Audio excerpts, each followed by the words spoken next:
Setelah pemakaman suamiku, tanpa ku tahui putriku mengantarku ke sebuah jembatan kecil dan berkata, "Ibu turun sini, rumah dan usaha itu sekarang milikku." Aku berdiri di pinggir jembatan tanpa uang dan HP. Tapi aku tahu rencanaku. Sebelum kita mulai lebih jauh, coba tulis di kolom komentar, sahabat teras berkisah mendengarkan dari kota mana saja ya? Aku baru menyadari, rumah yang besar ini bisa terasa sekecil kota korek api ketika nyawa dari pemiliknya sudah tiada. Pemakaman Pak Sudi, suamiku, telah usai pagi tadi. Bau bunga kenanga, tanah basah, dan dupa wangi masih terasa menyengat di udara, seolah enggan pergi, menolak melepaskan sisa-sisa kenangan terakhir. Hari sudah menjelang petang, dan kini hanya tersisa suara decitan kipas angin tua di ruang tengah yang berputar lesu, menemani keheningan yang menyesakan. Kursi ukir jati di teras depan kini kosong. Tempat favorit Pak Sudi menyeruput kopi susu setiap subuh. Aku berjalan perlahan, menyentuh permukaannya yang halus. Biasanya, di sini kami akan berbagi rencana harian, mulai dari harga panen cengkeh di pasar hingga perdebatan kecil tentang motif batik yang akan kukenakan untuk arisan. Sekarang, tidak ada lagi perdebatan, tidak ada lagi kopi susu, hanya dingin yang merambat dari bantalan kursi itu, menjalar hingga ke tulang.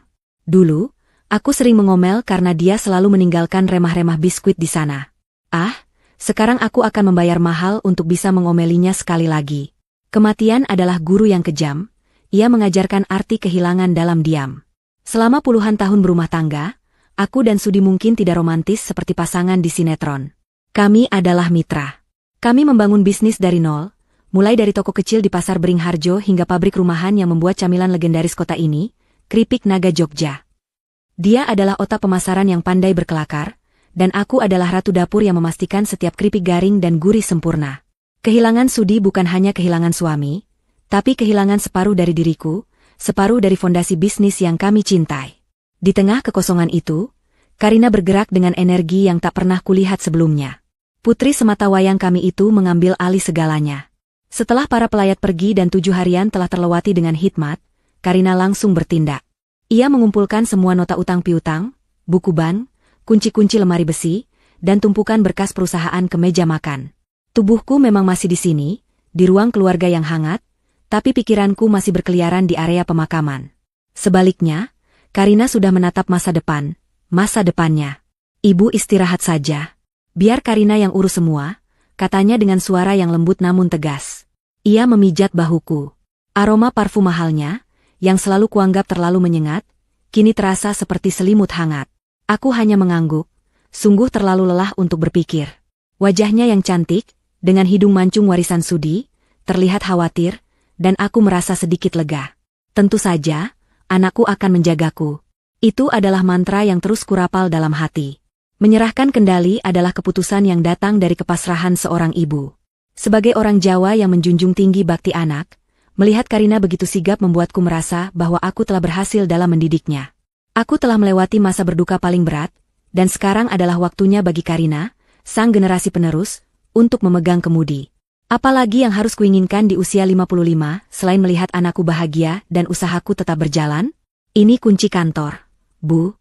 Lalu ini buku tabungan operasional.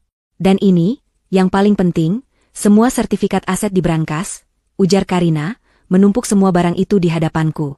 Tangan Karina sedikit gemetar, entah karena kelelahan atau karena tanggung jawab yang besar.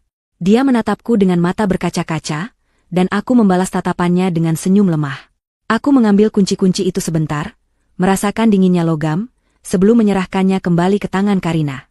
"Simpan semua di kamarmu, Nak. Ibu percaya penuh padamu. Semua ini sudah menjadi tanggung jawabmu sekarang. Jalankan dengan jujur, ya?" Sebuah kepastian terasa melingkupiku, sebuah ketenangan palsu yang sebentar lagi akan hancur lebur. Aku mengira telah mendapatkan tiket pensiun yang damai, di mana aku hanya perlu menghabiskan hari-hari dengan menanam anggrek di halaman belakang, atau membuatkan gudeg untuk cucu-cucu yang belum kunjung hadir. Aku membayangkan duduk santai di teras, membaca koran pagi tanpa beban, sementara Karina mengurus segala keribetan bisnis. Sungguh, aku membiarkan diriku terbuai dalam ilusi indah itu. Namun, ada satu hal kecil yang membuatku tersenyum pahit, sedikit memecah kebekuan hati. Malam itu, ketika aku beringsut ke kamar tidur, salah satu bibi dari jauh, Bibi Sumarni, datang menghampiriku, wajahnya penuh drama. "Ratna, kau harus hati-hati. Kau tahu, Tadi sewaktu tahlilan, Mas Suroso itu mengambil 4 bungkus besek. 4? Katanya sambil berbisik seolah itu adalah rahasia negara. Aku tertawa kecil, tawa pertama sejak Sudi tiada. Ah, Mas Suroso. Sudi pasti akan menertawakannya dari kuburan, karena almarhum sendiri tahu betul siapa saja kerabat jauh yang datang hanya karena besekan ayam gorengnya legendaris. Sudahlah, B. Itu rezeki mereka. Biarkan saja. Lagi pula, keripik kita sudah menghidupi banyak orang. Jawabku, mencoba santai. Ini adalah salah satu insight kecil yang kupelajari selama puluhan tahun. Dalam duka dan bisnis, selalu ada orang yang mencoba mengambil keuntungan kecil. Dan kadang, membiarkan mereka mengambil keuntungan kecil itu justru membuat hidup kita terasa lebih besar dan tidak picik. Humor kecil ini seperti jeda iklan singkat dari kesedihanku, pengingat bahwa hidup harus terus berjalan, bahkan dengan Mas Suroso yang berbekal 4 bungkus besek. Setelah Bibi Sumarni pulang dengan nasihat dan cerita beseknya yang tak ada habisnya, rumah benar-benar sunyi. Karina sudah tidur di kamarnya, yang kini menampung semua rahasia finansial keluarga. Aku duduk di pinggir ranjang, menatap foto pernikahan kami. Sudi tersenyum lebar di sana, dengan belangkon khas Jogja. Aku ingat, dia selalu bilang, Ratna, di dunia ini hanya ada 2 hal yang tidak boleh kamu hilangkan, semangatmu dan kunci cadangan. Kunci cadangan. Tiba-tiba, ingatanku melonjak kembali ke seminggu sebelum Sudi masuk rumah sakit. Saat itu, dia memanggilku ke gudang belakang, dekat tumpukan karung tepung. Dia memberiku sebuah kunci kecil yang sudah berkarat, terikat pada tali kenur kusam. Simpan ini. Jangan pernah kasih tahu Karina, bisiknya saat itu, matanya terlihat khawatir. Aku terkejut. Kunci apa ini, Mas? Kenapa harus disembunyikan dari anak kita sendiri? Sudi hanya menggeleng. Senyumnya yang biasanya lebar kini terlihat tipis dan penuh makna. Anggap saja ini jaring pengaman terakhir, Ratna. Kalau nanti ada angin ribut, ini adalah jangkar kita. Ambil satu barang dari kotak pos tua di dekat jembatan kali, dan temui Harun. Instruksi itu terdengar seperti sandiwara mata-mata yang konyol, tapi wajah Sudi sangat serius. Aku menyimpannya, bukan di dompet atau laci, tapi di sebuah saku rahasia di dalam baju kebaya duka yang paling sering kupakai. Aku tidak pernah mengerti apa maksudnya, dan terlalu sibuk mengurusinya di rumah sakit untuk bertanya lebih lanjut. Kini, kunci usang itu menjadi satu-satunya barang berharga yang tersembunyi, melekat erat di balik lapisan kain. Aku tertidur malam itu, damai karena percaya putrikulah yang memelukku. Aku tidak tahu bahwa di kamar sebelah, Karina mungkin sedang menghitung aset, mengukir senyum puas. Aku tidur dalam keyakinan bahwa aku sudah tua dan bebas tugas, bahwa aku telah menyerahkan nasibku ke tangan yang paling aman. Darah dagingku sendiri. Ah, betapa naifnya seorang ibu di ambang bencana yang tak terduga. Pagi itu, aku bangun dengan perasaan hampa yang aneh, seolah ada yang hilang tapi belum kuingat apa namanya. Setelah seminggu penuh hiruk pikuk duka, rumah mendadak terasa terlalu lengang, terlalu bersih, dan terlalu rapi. Piring-piring sudah dicuci, bunga-bunga layu sudah dibuang, dan semua jejak keramaian telah hilang. Hanya ada aku, di tengah rumah yang terasa seperti museum kenangan. Karina, anehnya, justru terlihat paling bersemangat. Semalam, ia tidur di kamarnya yang baru, kamar yang kini menampung semua dokumen penting. Pagi ini, ia sudah berdiri di depan cermin, merapikan rambutnya yang panjang, memakai kemeja sutra yang baru dibeli di Jakarta. Ia terlihat seperti seorang komandan muda yang siap memimpin pasukan. Ibu, ayo kita jalan-jalan. Katanya tiba-tiba, suaranya riang, sangat kontras dengan suasana hatiku. Aku menatapnya dengan curiga yang samar, seperti melihat bayangan yang tidak pas dengan bentuk aslinya. Jalan-jalan kemana, Nak? Ibu masih merasa tidak enak badan untuk bertemu banyak orang. Lagi pula, pekerjaanmu menumpuk, kan? Tanyaku. Dia menggeleng sambil tersenyum meyakinkan. Justru itu, Bu. Karina lihat ibu terlalu tegang di rumah. Kita perlu udara segar, ke tempat yang sepi dan indah. Kita perlu membersihkan pikiran dari urusan kantor dan duka. Lagi pula, pekerjaan bisa menunggu. Ini perintah dokter, katanya, sambil mencubit pipiku dengan gemas. Aku tidak bisa menolak kebaikan anakku, meskipun naluri rewelku berbisik-bisik. Sebagai ibu yang sudah separuh abad, instingku biasanya tajam. Apalagi kalau menyangkut bau-bau mencurigakan. Tapi kali ini, aku memilih meredam bisikan itu, membiarkan diriku dituntun oleh rasa percaya. Mungkin benar, aku butuh pemandangan lain selain tembok-tembok rumah ini. Aku mengambil tas kecilku, yang isinya hanya lipstik dan sapu tangan. Ponsel? Aku tinggalkan, sengaja. Sejak Sudi meninggal, aku ingin istirahat total dari bunyi dering, dari pesan-pesan grup arisan, dan dari panggilan-panggilan bisnis yang memusingkan. Mobil mewah Sudi, yang baru dibelinya setahun lalu, melaju pelan meninggalkan gerbang besi Tempa. Karina yang menyetir, dengan tatapan lurus ke jalanan. Kami melewati Malioboro, yang pagi itu sudah ramai dengan pedagang dan pembeli. Kemudian, kami menjauhi hiruk-pikuk kota, menuju ke daerah perbukitan di luar Jogja. Jalanan mulai menanjak, dan pohon-pohon jati yang rimbun membingkai jendela mobil. Karina memutar musik klasik, lagu instrumental Jawa yang mendayu-dayu, yang justru membuat suasana semakin sunyi dan mencekam. Karina, kita mau kemana sebenarnya? Ini bukan jalan menuju makam, tanyaku, sedikit resah. Karina hanya melirik sebentar, senyumnya tetap terukir, namun terasa dipaksakan. Tempat rahasia, Bu. Dulu ayah sering ajak Karina ke sana kalau sedang pusing. Indah sekali, ada sungai kecil dan jembatan tua, jawabnya, fokusnya kembali ke setir. Aku terdiam. Aku mengenal semua tempat rahasia Sudi, dan jembatan tua itu bukan salah satunya. Tapi, mungkin Sudi sudah memiliki rahasia baru dengan Karina tanpa sepengetahuanku. Lagi-lagi, aku memilih percaya. Setengah jam kemudian, mobil berhenti mendadak. Kami berada di pinggir jurang, diapit oleh pepohonan besar. Di bawah sana, terdengar gemuruh air sungai. Di depan kami, sebuah jembatan kecil, terbuat dari kayu dan beton yang sudah usang, membentang di atas kali berbatu. Tempatnya memang sepi, indah, namun terasa asing dan sunyi. Ayo, Bu. Pemandangannya di tengah jembatan itu bagus sekali. Ajak Karina, turun lebih dulu dan membukakan pintu untukku. Aku turun, menghirup udara pegunungan yang dingin dan segar. Angin berhembus kencang, menerbangkan ujung selendang batiku. Aku berjalan beberapa langkah ke arah jembatan, menikmati ketenangan yang kurindukan. Saat itulah keanehan itu terjadi, seperti adegan di film yang mengerikan. Aku berbalik, ingin memanggil Karina untuk melihat pemandangan kali di bawah kami, tetapi Karina tidak ada di belakangku. Dia sudah berada di dekat mobil, membuka bagasi. Aku mengernyitkan dahi. Kenapa dia harus membuka bagasi? Sebuah tas ransel kecil dilempar ke tanah, tepat di kakiku. Ransel itu adalah ransel usangku, yang biasa kubawa untuk belanja ke pasar tradisional. Aku menunduk, mengira Karina hanya ingin aku membawakan bekal. Namun, tas itu terasa ringan, terlalu ringan. Aku menoleh ke Karina, dan senyum di wajahnya telah hilang, digantikan oleh ekspresi datar yang dingin. Matanya, mata yang mirip dengan mendiang suamiku, kini memancarkan sorot mata orang asing. Sorot mata yang siap menghakimi. Ibu turun sini. Semua urusan ayah sudah selesai, katanya, kalimatnya menusuk ke gendang telinga, memecah keheningan pegunungan. Aku terdiam, bingung. Maksudmu apa? Nak? Kita baru saja sampai, jawabku, mencoba tertawa kecil untuk meredakan ketegangan. Tapi tawaku terdengar kering dan palsu. Rumah dan usaha itu sekarang milikku, Bu, lanjutnya, suaranya rendah dan mengancam. Hanya 12 kata. Namun 12 kata itu adalah palu godam yang menghantam jantungku.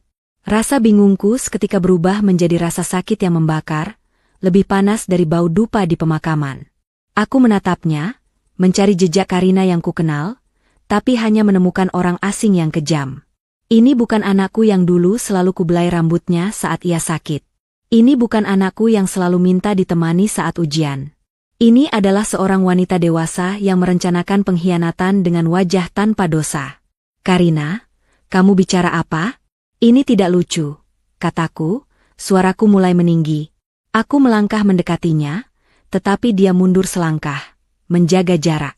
Ia mengambil dompet dan ponsel dari tanganku, yang tadi kutinggalkan di kursi mobil. Dompet itu berisi beberapa lembar uang ratusan ribu dan kartu ATM. Ini barang-barang berharga, Bu. Ibu sudah tidak butuh ini, katanya sambil memasukkan dompet dan ponselku ke dalam saku kemejanya sendiri. Aku hanya bisa menatap tangannya yang mengambil hak-hakku, terlalu terkejut untuk bereaksi cepat. Kepalanya menoleh ke arah tas ransel yang tergeletak di kakiku. Di tas itu hanya ada baju ganti ibu dan selembar KTP. Karina sudah transfer sedikit uang ke Harun. Urus saja hidup ibu di kota kecil itu. Jauh dari Jogja, jauh dari bisnis. Jembatan ini adalah akhir dari tanggung jawabku. Kalimat itu, jembatan ini adalah akhir dari tanggung jawabku, membuatku sadar bahwa ia telah merencanakan ini semua. Semua kelembutan, semua kepedulian yang ia tunjukkan setelah pemakaman, hanyalah sandiwara yang sempurna. Sebuah pertunjukan yang ia mainkan untuk menidurkan kecurigaanku, untuk memastikan semua aset telah berpindah tangan tanpa hambatan. Air mataku tidak keluar, hatiku terlalu beku untuk menangis. Kepercayaan yang buta adalah pisau bermata dua yang paling tajam. Selama ini, aku selalu merasa bangga karena aku membesarkan anak yang independen dan mandiri. Aku memberinya kebebasan, memberinya kepercayaan penuh. Tetapi aku lupa bahwa kebebasan tanpa landasan moral yang kuat bisa berubah menjadi ambisi yang buta. Kamu yakin dengan apa yang kamu lakukan ini, Nak? Tanyaku, nadaku sangat pelan, namun bergetar hebat. Aku tidak ingin marah. Aku hanya ingin memohon agar Karina melihatku bukan sebagai saingan bisnis, melainkan sebagai ibunya. Karina hanya mengedikkan bahu, memasukkan gigi mobil, dan menatapku dengan tatapan kasihan yang dingin. Jangan persulit, Bu. Karina hanya ingin mandiri. Ibu sudah pensiun. Anggap saja ini cuti panjang tanpa batas waktu. Lagi pula, ibu sudah tua. Mengurus perusahaan itu terlalu rumit untuk ibu. Kalimat, ibu sudah tua, adalah pukulan telak yang membuatku mundur selangkah. Aku membiarkan diriku disebut tua, padahal aku merasa masih penuh daya. Tapi yang lebih menyakitkan, ia menafikan semua kerja kerasku, semua pengorbananku, hanya untuk membenarkan keserakahannya sendiri. Tiba-tiba, ia menekan pedal gas.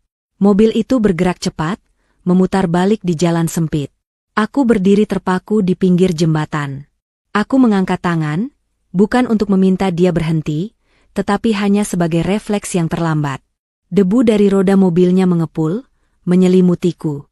Di kaca spion, kulihat wajah Karina untuk terakhir kalinya, wajah yang kini terlihat kecil, buram, dan tak lagi peduli. Aku ditinggalkan sendirian. Di pinggir jurang, tanpa uang, tanpa ponsel, tanpa pelukan terakhir. Hanya ada tas ransel usang, KTP, dan baju duka yang kupakai. Ya Tuhan, bagaimana bisa anakku sendiri melakukan ini padaku? Rasa sakit karena kehilangan suami baru sembuh sedikit, dan kini datang rasa sakit baru, pengkhianatan dari darah daging. Aku duduk di pinggir jalan, membiarkan tubuhku rebah di rumput kering, mencoba menenangkan diri. Aku ingin menangis histeris, menjerit sekeras-kerasnya ke dalam kali di bawah sana. Tetapi air mata itu tetap tak mau keluar. Aku hanya bisa menarik napas dalam-dalam, menghirup bau tanah dan daun yang mengering. Lalu, aku ingat Mas Suroso yang mengambil 4 besek. Paling tidak, pikirku dengan tawa getir, Mas Suroso lebih jujur daripada anakku. Dia mengambil 4 bungkus makanan, bukan seluruh hidupku. Humor itu bukan membuatku tertawa lepas, tapi memberiku jeda yang sangat kubutuhkan, membebaskan paru-paru dari beban yang menyesakan. Setelah jeda singkat itu, mataku menajam, fokusku kembali. Aku berdiri. Rasa kaget, sedih, dan marah bercampur menjadi satu. Aku memegang tas ranselku. Ini bukan akhir. Ini adalah titik balik. Jaring pengaman terakhir, Ratna. Kalau nanti ada angin ribut, ini adalah jangkar kita.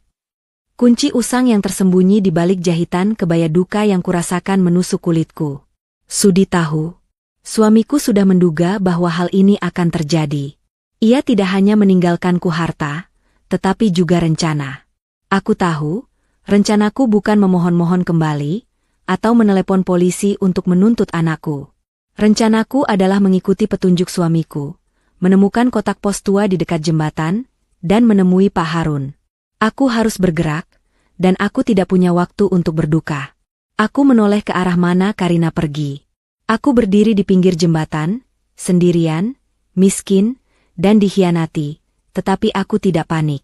Aku merasa seperti seorang pemain catur yang baru saja kehilangan ratunya, tetapi masih memiliki satu bidak rahasia yang tersembunyi. Mereka mengira telah menjatuhkanku, tetapi mereka lupa. Di usia 55, seorang ibu yang pernah membangun bisnis dari nol tidak pernah kehabisan akal. Rasa sakit dari pengkhianatan tidak sebanding dengan rasa nyeri di kakiku yang memakai selop batik. Setelah debu dari mobil Karina hilang di telan udara bukit, aku memaksa diriku berdiri tegak. Aku tidak boleh menangis lagi. Jika air mata itu keluar sekarang, aku takut tidak akan bisa berhenti, dan yang tersisa hanyalah perempuan tua yang rapuh, persis seperti yang Karina inginkan. Saku rahasia di dalam kebaya dukaku adalah satu-satunya benteng pertahananku. Tangan kananku meraba-raba, memastikan kunci usang itu masih di tempatnya. Kunci itu dingin dan berkarat, tapi kini terasa lebih berharga dari semua berlian yang pernah kutinggalkan di rumah. Kunci itu bukan hanya logam, melainkan jembatan terakhir menuju suamiku, dan kini, jembatan menuju kehidupanku yang baru. Aku menertawakan diriku sendiri, tertawa tanpa suara, tawa yang penuh ejekan diri. Selama ini, aku selalu merasa aman dalam gelembung kemewahan. Jika aku ingin pergi ke warung gudeg di pojok jalan, mobil sudi akan siap mengantarkan. Sekarang, aku ditinggalkan di tengah hutan, mengenakan pakaian termahal yang kupunya, kebaya sutra berpayet, yang sama sekali tidak cocok untuk berjalan kaki sejauh bermil-mil. Lihat dirimu, Ratna. Kau terlihat seperti ratu yang sedang kehilangan kerajaannya dan disuruh piknik di pinggir jurang. Aku membuka ransel pemberian Karina, dan isinya benar-benar memuaskan rasa humor pahitku. Selain KTP, hanya ada 2 stel daster katun yang sudah usang dan 1 sikat gigi. Tidak ada uang receh, tidak ada perhiasan, dan yang paling menggelikan, sehelai sapu tangan Renda yang harum. Seolah-olah, Karina berpikir aku hanya akan butuh menyeka air mata kesedihan, bukan bertahan hidup. Insight kedua, orang yang serakah selalu berpikir orang lain lemah, dan hanya peduli pada hal-hal sepele. Mereka gagal melihat kekuatan sejati. Langkah pertama terasa seperti menembus tembok, keras dan menyakitkan. Aku mulai berjalan menuruni jalan aspal yang berkelok. Selop batikku terasa seperti beban alih-alih alas kaki. Aku harus melepaskannya. Dengan hati-hati, aku menyimpan selop itu di dalam ransel. Sekarang aku berjalan tanpa alas kaki, merasakan panasnya aspal dan tajamnya kerikil kecil. Rasa sakit fisik ini justru bagus. Ia mengalihkan fokus dari rasa sakit di dada. Aku berjalan, bukan menuju Jogja, tapi menuju arah berlawanan, sesuai instruksi Sudi. Sudi pernah menyebut nama desa kecil yang jauh dari keramaian, tempat mereka biasa mengambil hasil bumi untuk bahan baku keripik. Jaraknya mungkin sekitar 5 kilometer. Dalam kondisi normal, ini hanya perjalanan singkat. Dalam kondisi, pemain catur yang kehilangan ratu dan berjalan tanpa alas kaki, ini terasa seperti perjalanan ke ujung dunia. Di tengah perjalanan, sebuah mobil pikap tua melintas, membawa tumpukan sayuran segar. Si pengemudi, seorang bapak tua dengan topi caping, melihatku dan menghentikan mobilnya. Dia menatapku dari atas ke bawah. Aku tahu, penampilanku, kebaya bagus, wajah pucat, dan telanjang kaki, pasti terlihat seperti hantu penunggu jembatan. Enduk, Arep ning endi? Kamu terlihat seperti baru saja lari dari nikahan orang. Tanyanya lugas, menggunakan bahasa Jawa yang sangat kental. Aku hampir tertawa terbahak-bahak mendengar pertanyaan jujurnya itu. Ini adalah humor yang sesungguhnya. Aku memang terlihat seperti pengantin yang ditinggal lari di tengah upacara. Mohon maaf, Pak. Saya Ratna. Mobil saya mogok jauh di belakang. Saya sedang mencari warung terdekat untuk meminjam telepon. Jawabku, berusaha terdengar tenang dan meyakinkan. Aku sengaja tidak menyebut Karina. Lelaki tua itu mengangguk-angguk. Matanya masih penuh selidik, tapi tampaknya ia percaya. Di depan ada desa Wonosari. Kira-kira 2 kilometer lagi. Cari saja warung Bukarti. Di sana ada telepon umum yang masih menyala. Katanya, kemudian menawarkan tumpangan. Aku menolak dengan halus. Aku tidak ingin orang melihatku naik pikap saat masih mengenakan kebaya duka. Aku takut jika nanti Karina mencariku. Meskipun itu mustahil, dia akan mendengar gosip tentang Ibu Ratna yang gila, dan ini akan merusak rencanaku. Aku harus bergerak dalam senyap. Setelah mengucapkan terima kasih, aku melanjutkan perjalanan, memanggul nasihat penting. Dalam kesulitan, selalu ada kebaikan kecil di jalanan yang akan menolongmu, bahkan tanpa kamu minta. Kebaikan dari bapak pikap tua itu adalah suntikan energi yang membuat kakiku terasa lebih ringan. Aku tahu aku tidak sendirian. 2 kilometer adalah penderitaan yang luar biasa, tapi akhirnya aku tiba di desa Wonosari. Ini adalah desa kecil yang sunyi, semua rumah terbuat dari kayu jati tua, dan suasana terasa sangat damai. Aku mencari warung Bukarti, persis seperti yang dikatakan bapak tadi. Warung Bukarti adalah harta karun di tengah padang pasir. Warungnya kecil, menjual kebutuhan sehari-hari, dan ya, ada telepon umum tua di pojok. Aku langsung menghampiri Bukarti, seorang wanita ramah yang sedang sibuk meracik bumbu. Bu, saya mau minta tolong. Boleh saya pinjam telepon sebentar? Saya tidak bawa uang tunai, tapi saya janji akan saya ganti 2 kali lipat, kataku, berusaha jujur. Bukarti menatapku, matanya yang hangat tidak menanyakan banyak hal, hanya tersenyum. Pakai saja, enduk. Di sini telepon masih 1.000 rupiah. Bayar nanti saja, tidak apa-apa. Aku menghela napas lega, terima kasih tak terhingga ku sebutkan. Aku tidak menelepon Karina. Aku menelepon nomor yang Sudi berikan, Pak Harun. Nomor telepon rumah Pak Harun yang jarang sekali digunakan. Halo? Ini rumah Harun. Siapa ini? Suara seorang pria yang berat menjawab. Harun, ini Ratna. Aku butuh bantuanmu sekarang. Ini darurat. Sudi. Sudi sudah meninggal, dan aku sedang dalam masalah besar, kataku, mencoba mengendalikan nada suaraku agar tetap tenang. Hening di seberang sana. Hanya suara desah napas berat. Ratna? Astaga. Saya sudah dengar kabar Sudi. Di mana kamu sekarang? Kenapa kamu menelepon dari telepon umum? Tanyanya, suaranya kini terdengar cemas. Aku langsung memotongnya. Harun, dengarkan baik-baik. Ingat pesan Sudi tentang jaring pengaman? Aku ada di desa Wonosari. Aku butuh kamu datang ke sini, dan kita harus ke tempat kotak pos tua itu. Di mana lokasinya?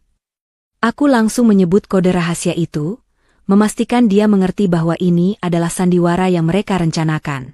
Harun mengerti. Suaranya berubah, kini penuh dengan urgensi militer. Kotak pos itu ada di dekat jembatan Kaliwatu. Itu sekitar 1 kilometer dari Wonosari, di jalan kecil sebelah kebun kopi. Jangan sentuh kotak itu sebelum saya datang. Saya akan sampai di sana dalam 1 jam. Jangan bicara dengan siapapun lagi. Tetap di warung Bukarti. Pak Harun benar-benar sahabat yang bisa diandalkan, secepat kilat dan tidak banyak bertanya. Setelah menutup telepon, aku duduk di bangku kayu warung itu, membiarkan tubuhku yang gemetar beristirahat. Aku membeli air minum dari Bukarti, mencatat utangku, dan mulai merencanakan langkah selanjutnya. Jembatan Kaliwatu. Itu pasti adalah petunjuk pertama. Aku mengingat jembatan Kaliwatu. Itu jembatan kecil, yang hanya bisa dilewati motor dan pejalan kaki, jauh tersembunyi di balik perkebunan. Tempat yang sempurna untuk menyembunyikan rahasia. Aku merenungkan kekejaman Karina. Kenapa harus begini, Nak? Mengapa Sudi harus memilih cara rahasia ini? Bukannya langsung memberiku semua aset secara resmi? Aku mulai mengerti. Insight keempat, Sudi tidak ingin Karina membencinya. Jika Sudi secara terbuka mengubah surat warisan untuk melindungiku, Karina akan selamanya membenci almarhum ayahnya.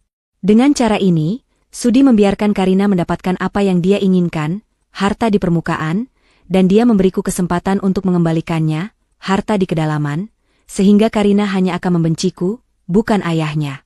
Sudi mengorbankan hubunganku dengan Karina demi menjaga citra ayahnya di mata Karina. Cinta Sudi pada Karina memang besar. Bahkan terlalu besar hingga membuatnya menjadi pengkhianat di mataku. Tapi sekarang, aku harus menghargai rencananya. Aku harus memainkan peran ini. Aku harus menjadi ibu tua yang tidak mengerti bisnis, untuk sementara waktu. Aku menatap kakiku yang kini penuh debu dan sedikit luka goresan. Luka ini adalah harganya. Harga dari kepercayaan yang buta, dan harga dari dimulainya kembali hidup. Tetapi setiap luka itu kini terasa seperti medali, pengingat bahwa aku sudah mengambil langkah pertama. 1 jam kemudian, sebuah mobil tua berwarna hijau army yang kukenal mendekat ke warung Bu Karti. Pak Harun keluar dari mobil itu, wajahnya tegang dan matanya penuh kekhawatiran. Dia memelukku erat, pelukan hangat dari seorang sahabat lama yang menjadi keluarga. Aku akhirnya bisa bernapas lega. Jembatan kali, kebaya duka, dan kaki yang luka, semua adalah pengantar menuju penyelamatku.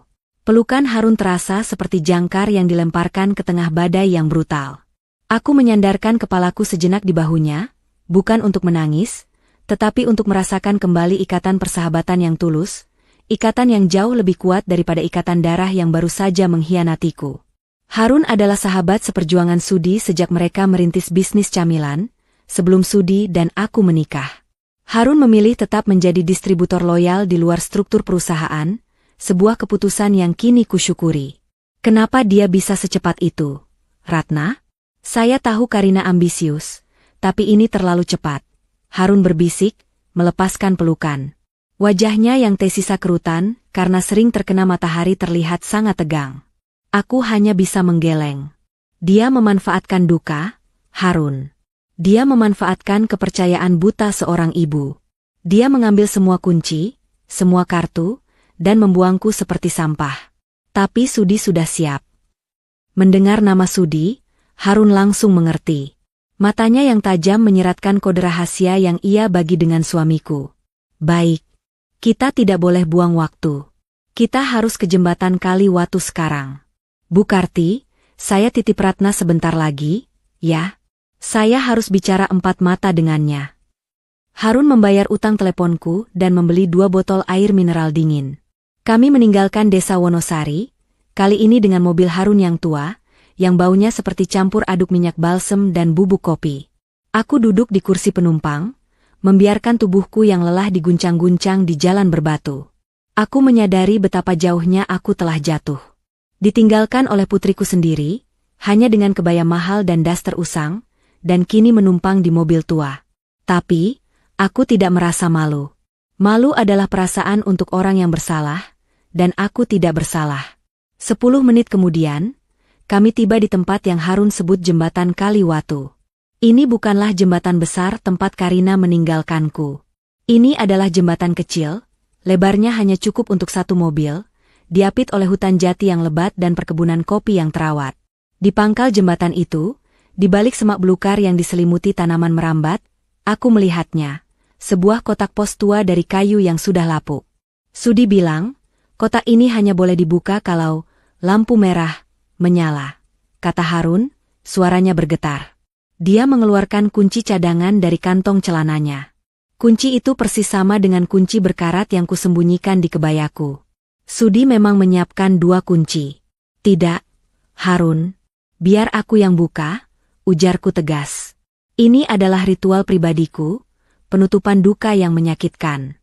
Aku mengeluarkan kunci dari saku rahasia di kebayaku, mencungkil kain itu dengan hati-hati. Kunci itu terasa berat di tanganku, sebuah warisan terakhir yang penuh makna. Kunci itu masuk ke lubang gembok tua dengan mudah, seolah gembok itu sudah lama menungguku. Aku memutar kunci, dan bunyi, klik, yang nyaring terdengar di keheningan hutan. Gembok terbuka. Aku membuka pintu kotak pos itu dengan tangan gemetar. Di dalamnya, ada 2 barang. Sebuah surat yang sudah menguning dan sebuah buku kecil bersampul batik lusuh. Surat itu tertulis di bagian luarnya. Untuk istriku, Ratna. Buka ini jika aku tiada, dan kamu berada di lampu merah. Aku mengambil surat itu. Tulisan tangan Sudi yang khas, miring dan tegas, membuat mataku berkaca-kaca. Aku mulai membaca, suaraku tercekat. Harun berdiri di sampingku, diam dan menghormati privasiku. Surat dari Sudi berisi. Ratna, istriku tersayang. Jika kamu membaca ini, artinya kamu sudah melewati jembatan kesunyian, dan rencana buruk yang kubayangkan telah terjadi. Aku tahu, anak kita, Karina, memiliki ambisi yang terlalu besar. Ambisi itu membuat matanya buta. Sejak 2 tahun lalu, aku melihat dia mulai mendominasi keuangan perusahaan, membuat keputusan-keputusan tanpa melibatkanmu, bahkan tanpa sepengetahuanku. Aku mencintainya, tapi aku tidak percaya penuh pada ambisinya. Aku tahu, jika aku memberimu semua aset secara terbuka, Karina akan membenciku, atau lebih parah, dia akan menemukan cara untuk memanipulasi surat-surat itu setelah aku tiada. Jadi, aku harus bermain catur. Aku biarkan dia mengambil bidak-bidak besar di papan, rumah, pabrik, rekening utama, tapi aku menyembunyikan ratu yang sesungguhnya. Lihatlah buku bersampul batik di tanganmu. Itu bukan buku catatan biasa. Itu adalah buku besar rahasia jaring pengaman. Di dalamnya, ada 3 hal penting. 1. Data detail rekening tabungan cadangan kita di Bank Mandiri yang hanya terdaftar atas namamu, yang dananya selalu kumasukkan dari laba kotor di luar pembukuan resmi. 2. Daftar kontak pemasok dan pelanggan paling setia yang hanya bertransaksi tunai dan sangat loyal padamu, bukan pada perusahaan. 3. Peta kecil menuju gudang rahasia di Gunung Kidul, tempat semua cetakan resep asli keripik naga Jogja tersimpan, termasuk resep baru yang belum sempat kita luncurkan.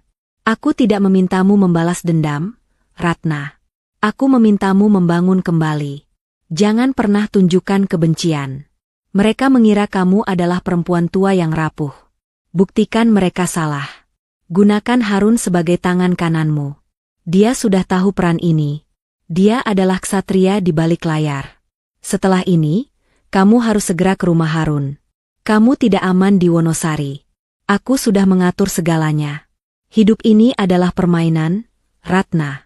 Mereka mengira telah mengalahkanmu di babak pertama. Tunjukkan pada mereka bahwa kamu adalah pemain yang sesungguhnya. Aku mencintaimu. Suamimu. Sudi. Sudi tidak mati tanpa jejak. Dia meninggalkanku sebuah cetak biru untuk perang. Air mataku tumpah. Bukan karena kesedihan kehilangan, tetapi karena rasa haru dan terkejut atas kecerdasan suamiku. Sudi, dia benar-benar seorang jenius. Insight kelima, cinta sejati bukan hanya tentang kata-kata manis saat sehat, tapi tentang bagaimana pasanganmu menyiapkan jalan saat kamu jatuh, bahkan dari balik kematian. Ayo, Ratna. Kita harus segera pergi, Harun mendesak, menyadarkanku. Aku menghapus air mata, melipat surat Sudi, dan memasukkannya ke dalam kebaya. Buku batik lusuh itu kubuka, melihat isinya sekilas. Tulisan tangan Sudi sangat rapi, berisi angka-angka, nama, dan kode-kode yang hanya bisa dipahami oleh orang bisnis ulung. Kami bergegas masuk ke mobil Harun dan melaju menuju kota kecil dekat Prambanan, tempat tinggal Harun.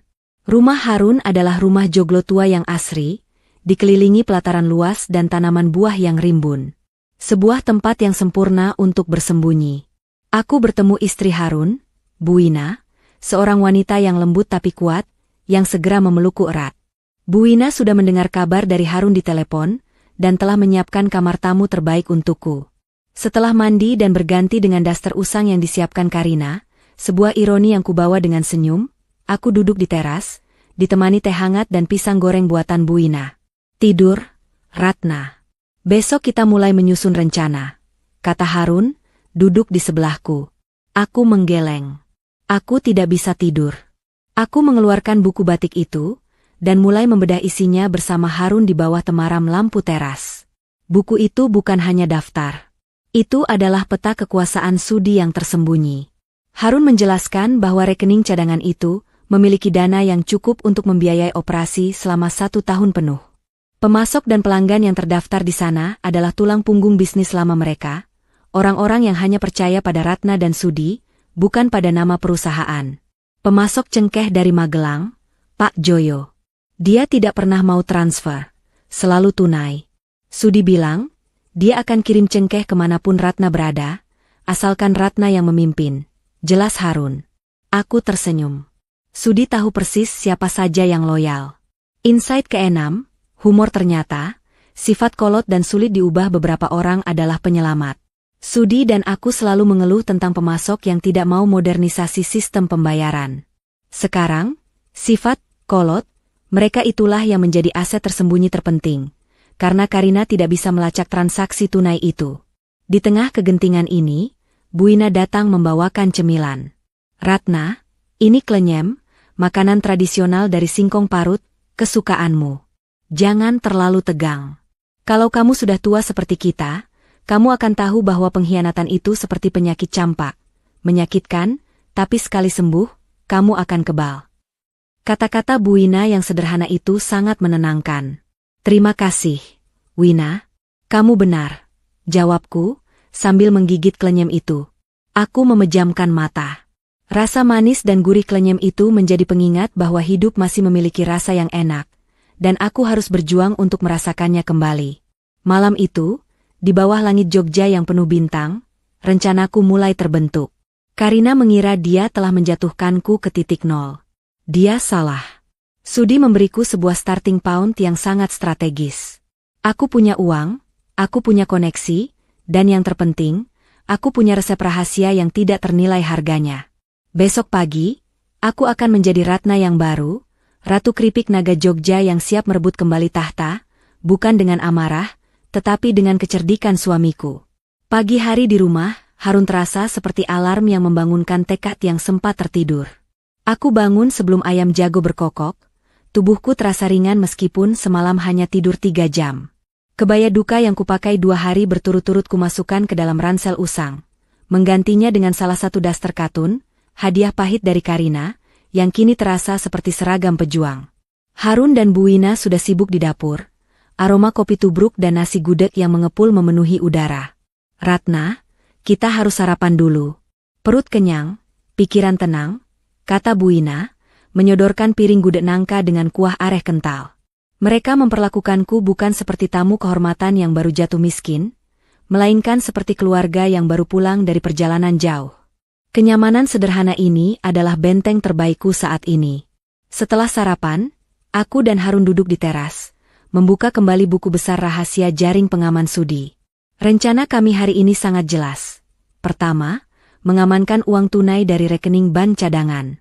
Kedua, pergi ke Gunung Kidul untuk menemukan gudang rahasia dan resep asli. Karina pasti akan memblokir semua aset yang terdaftar atas nama perusahaan hari ini juga.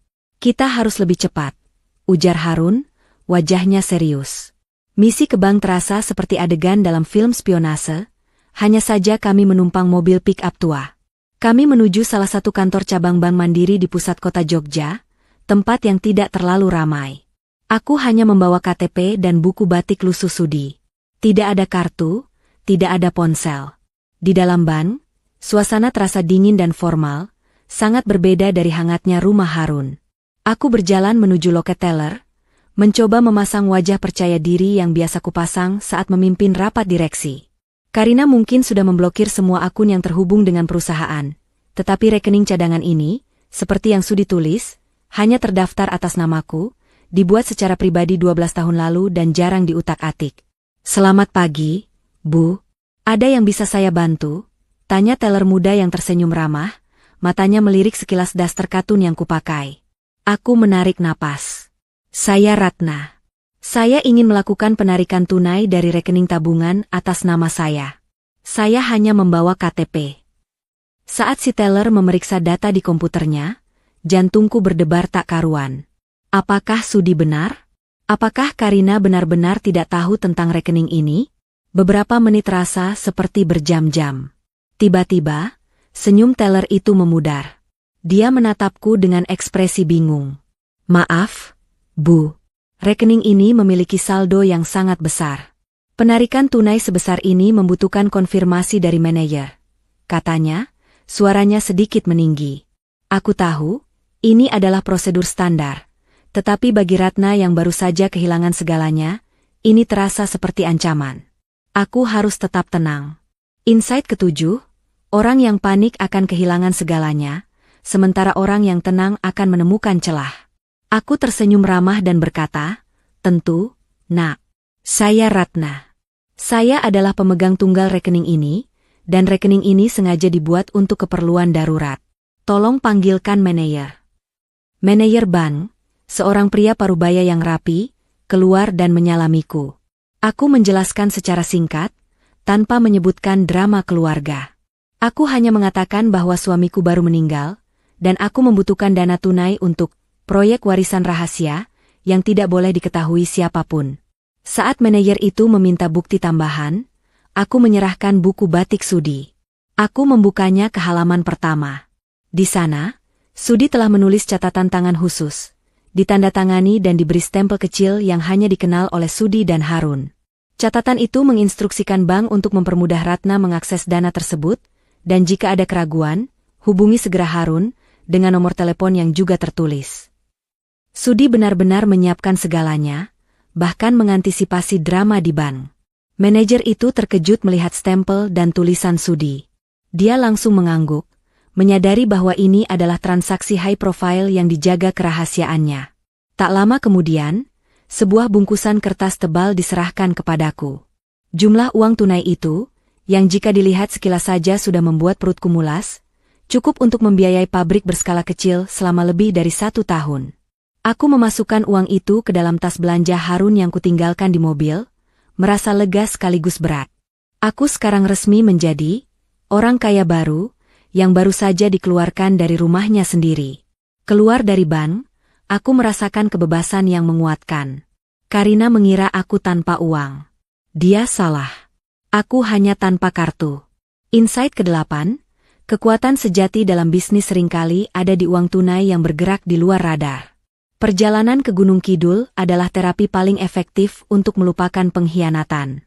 Kami berkendara ke timur, melintasi perbukitan kapur yang kering dan tandus.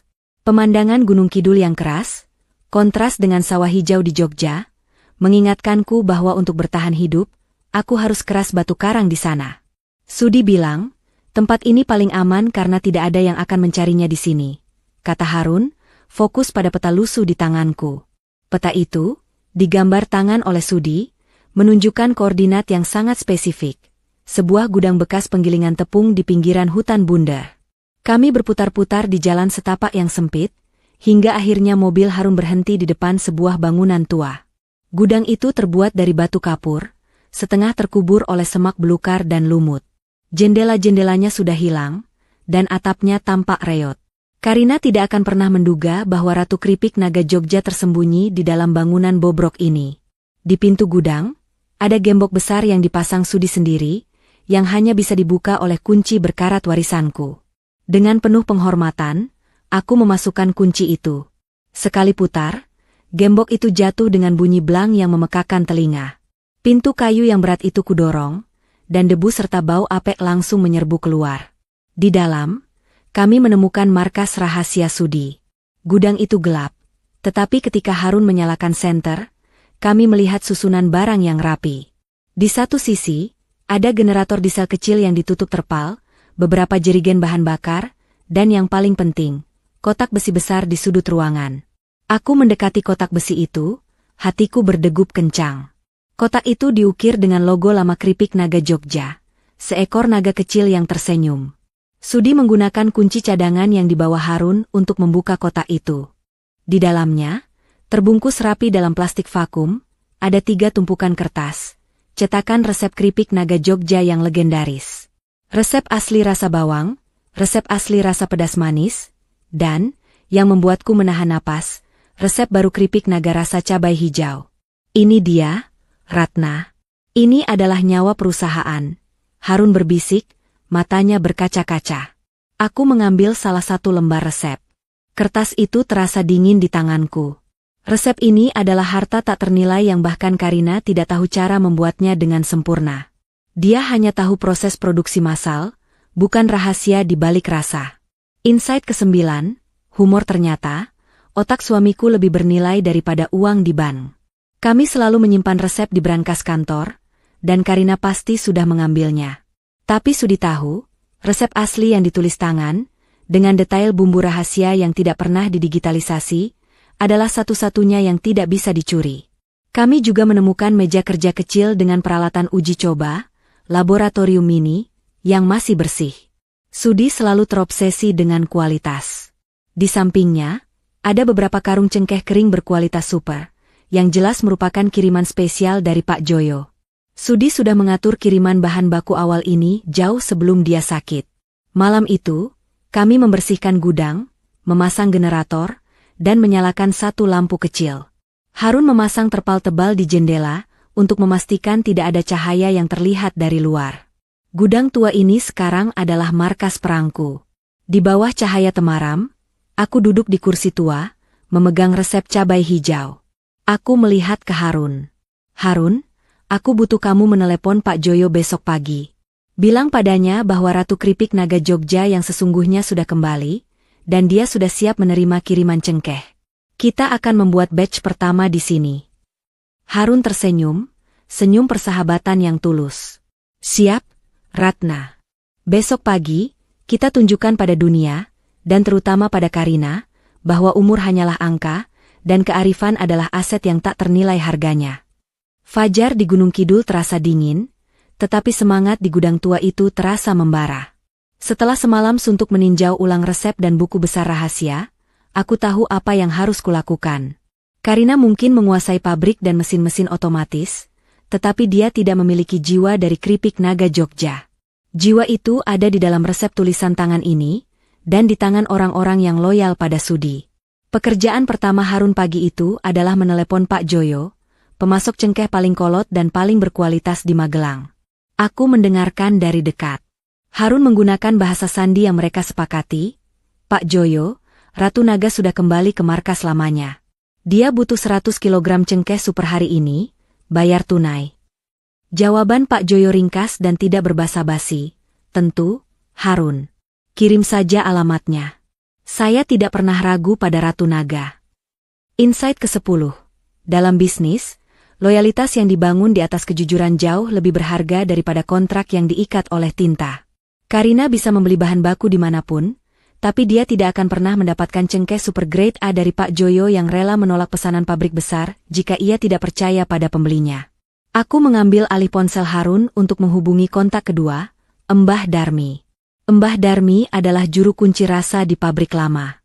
Dialah yang selama 30 tahun bertanggung jawab mencampur bumbu inti, dan hanya dia yang tahu persis bagaimana cara mencampur rempah-rempah yang direndam sebelum masuk ke penggilingan.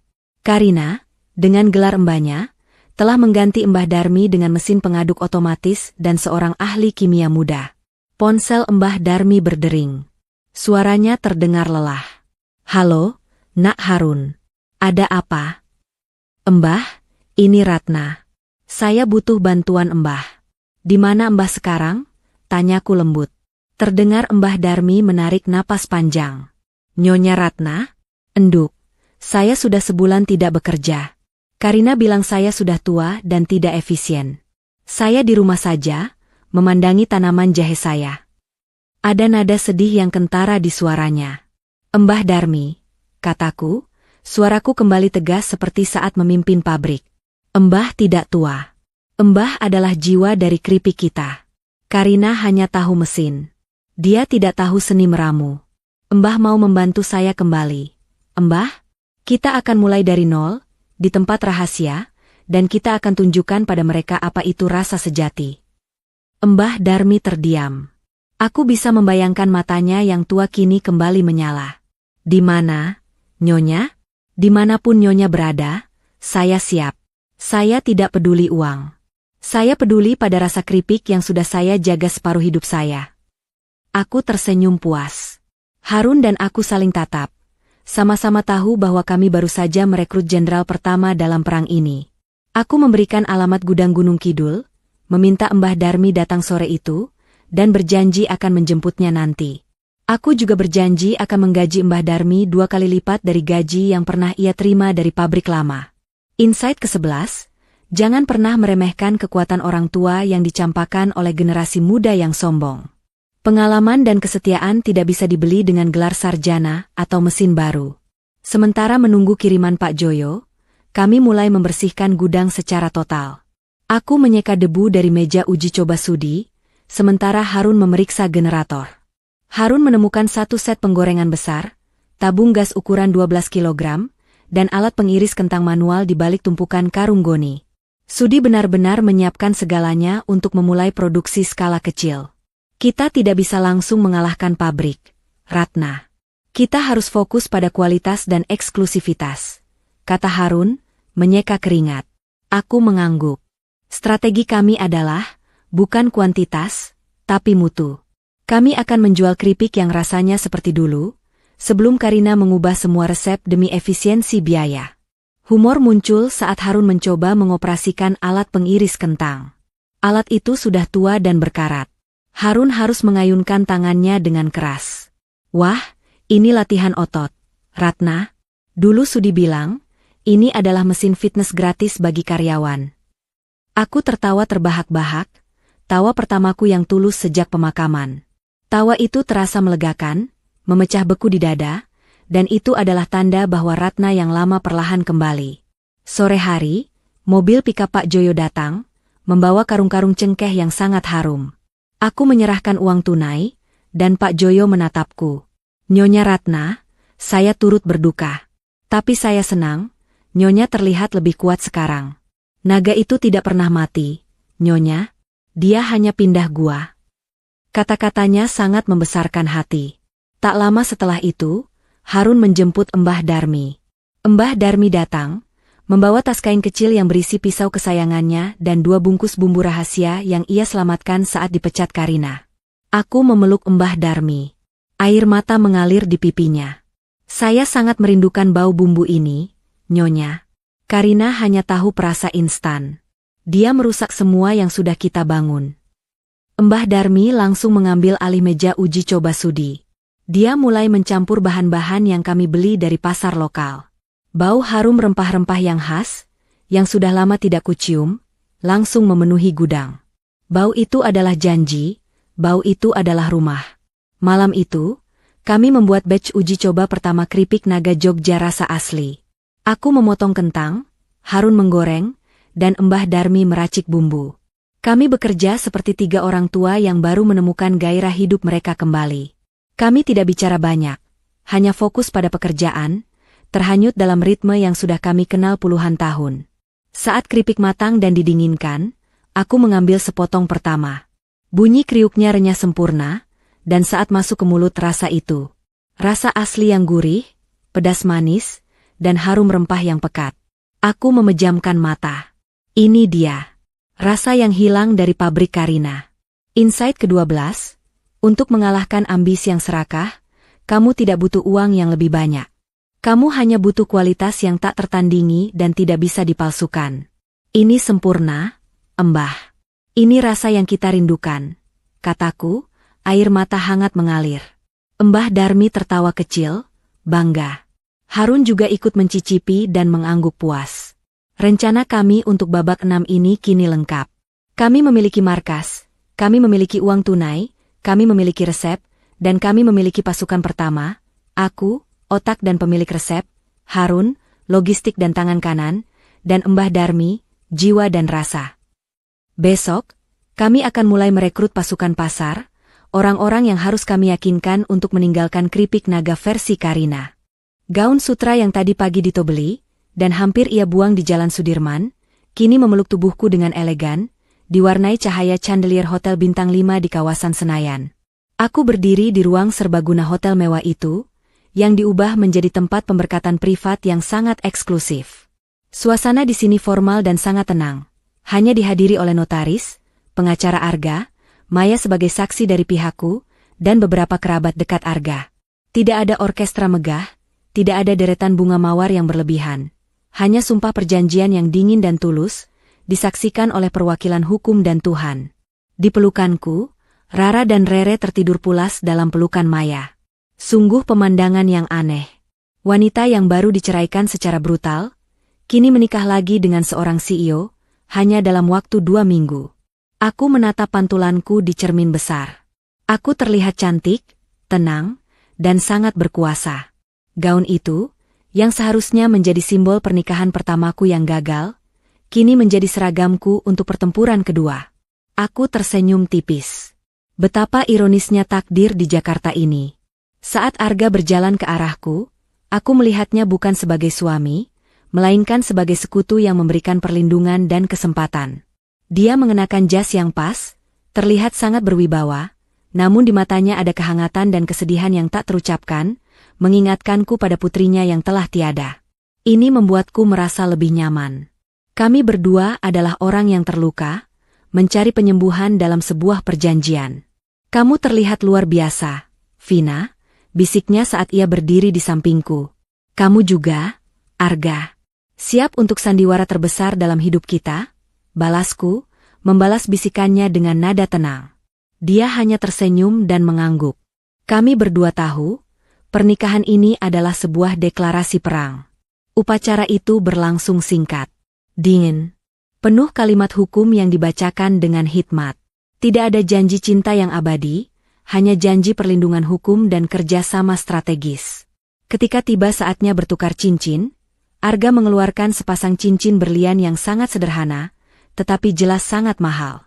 Saat ia menyematkan cincin itu di jariku, aku merasakan bobotnya, bobot tanggung jawab baru, bobot kekuatan yang baru saja kuperoleh.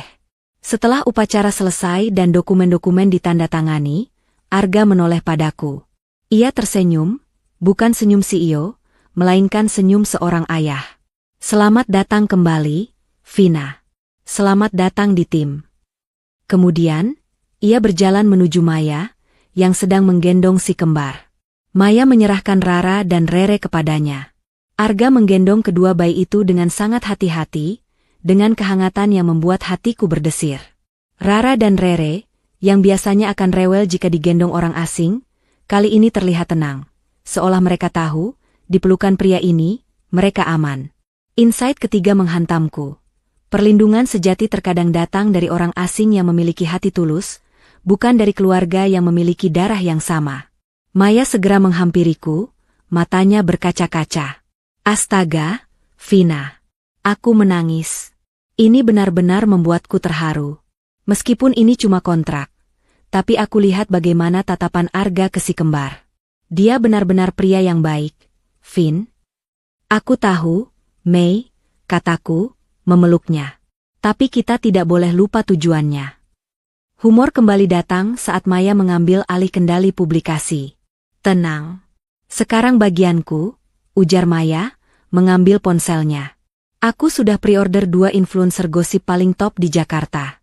Foto-foto pernikahanmu yang high class ini, yang kebetulan berlatar belakang City View Senayan, akan langsung menyebar. Dito akan terbangun besok pagi dan merasa sedang menonton film horor tentang mantan istrinya. Pernikahan ini tidak boleh disembunyikan, Mei. Dito dan Tania harus tahu betapa cepatnya aku bergerak. Aku ingin mereka merasa terdesak. Kataku, tekadku kembali membaja. Malam itu, kami menghabiskan waktu di hotel, bukan untuk malam pertama, tetapi untuk rapat strategis. Arga dan aku duduk di sofa, membahas rencana kerja seminggu ke depan.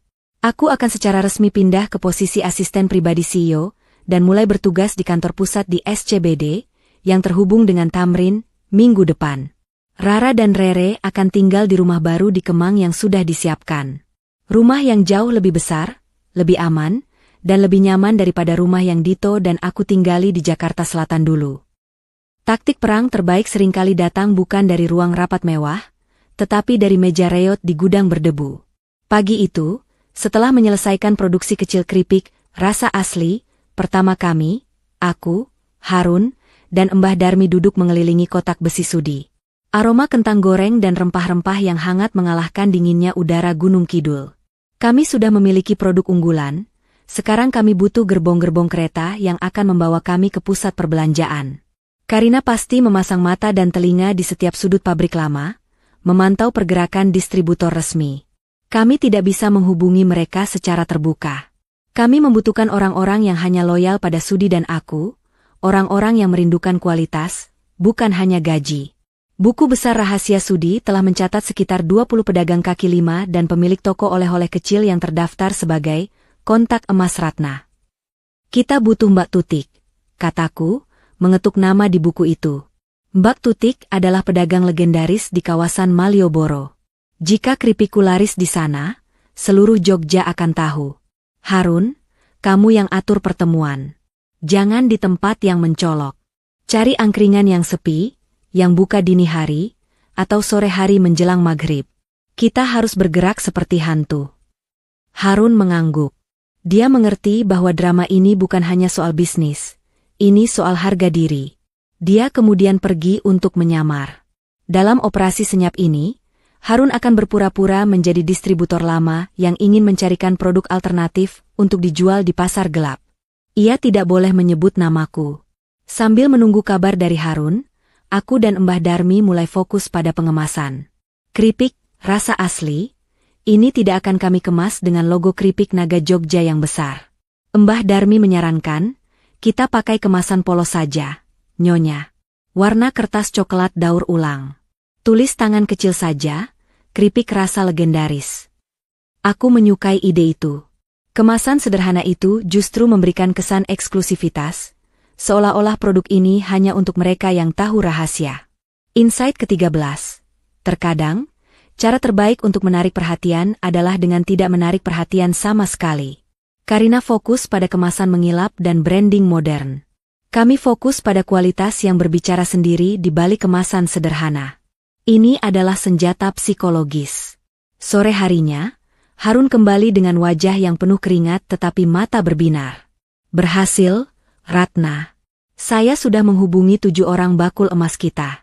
Mereka semua mau bertemu. Besok malam, di belakang stasiun Tugu, di angkringan milik Pak Min yang legendaris itu. Pak Min sudah pensiun dari distribusi keripik, jadi dia aman.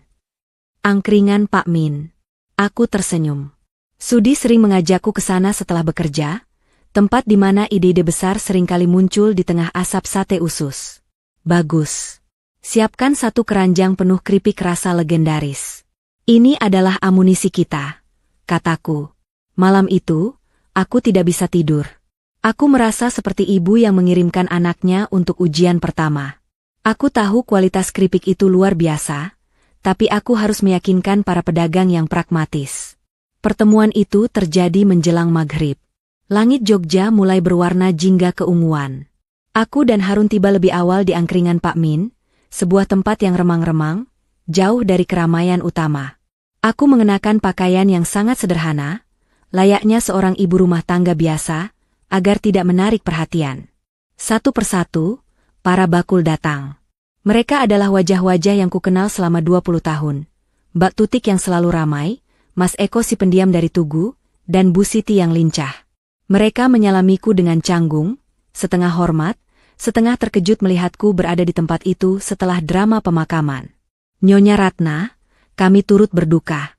Dan kami juga terkejut dengan kabar di pabrik, ujar Mbak Tutik, suaranya pelan. Aku tahu, mereka pasti sudah mendengar gosip bahwa aku dicampakkan oleh putriku sendiri. Aku tidak ingin bertele-tele. Tidak apa-apa, Tutik. Saya sudah sehat. Dan saya butuh kejujuran kalian.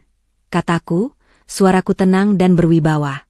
Aku tahu kunci untuk merekrut mereka adalah kejujuran tentang produk, bukan tentang drama keluarga.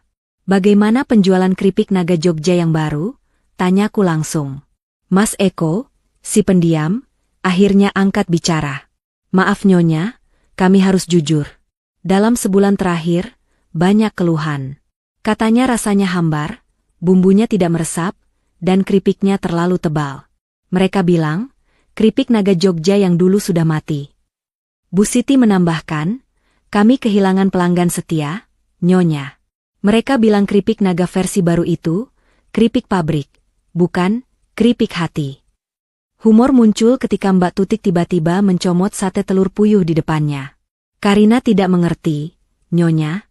Keripik itu harus punya nyawa. Dia ganti cengkehnya dengan bubuk instan.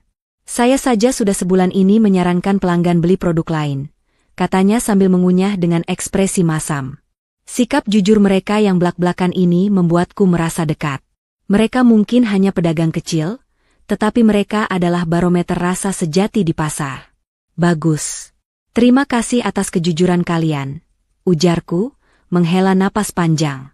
Aku kemudian mengisyaratkan Harun. Harun mengeluarkan keranjang anyaman kecil yang di dalamnya ada bungkus-bungkus kertas coklat polos.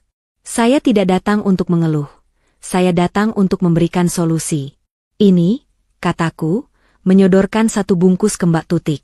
Ini adalah keripik rasa legendaris. Dibuat oleh Mbah Darmi, digoreng dengan cengkeh super Pak Joyo, dan diolah dengan resep asli mendiang suami saya. Ini adalah keripik naga Jogja yang kalian rindukan. Mereka ragu sejenak. Namun, rasa penasaran menang. Mbak Tutik membuka bungkus itu, menghirup aromanya dalam-dalam. Matanya membesar. Mas Eko dan Bu Siti juga segera mencicipi. Keheningan yang terjadi selama mereka mengunyah terasa lebih kuat daripada teriakan. Astaga, Nyonya Ratna ini, Ini seperti kembali ke masa kejayaan 5 tahun lalu. Seru Bu Siti, hampir menangis haru. Mas Eko, yang biasanya diam, hanya mengangguk berkali-kali, matanya tertuju pada bungkus keripik. Karina menjual produk yang kualitasnya menurun, dengan harga yang sama, dan memberikan kalian untung yang kecil. Kataku, langsung masuk ke inti negosiasi. Saya tidak punya pabrik. Saya hanya punya semangat, resep, dan kualitas ini. Saya tawarkan kalian, ambil produk ini secara tunai dari Harun, jual dengan harga yang sama seperti keripik naga Jogja di pasaran, tapi saya berikan Marin keuntungan 30% lebih tinggi. Ini adalah uang tunai, tanpa terikat kontrak pabrik yang rumit. Mata para bakul itu langsung menyala. Itu adalah tawaran yang mustahil ditolak. Kualitas premium dengan Marin keuntungan yang besar. Ini adalah win-win solution bagi mereka yang sudah muak dengan kualitas buruk Karina. Kami ambil, Nyonya. Kami tidak peduli siapa yang punya pabrik. Kami menjual rasa, kata Mbak Tutik, mewakili yang lain.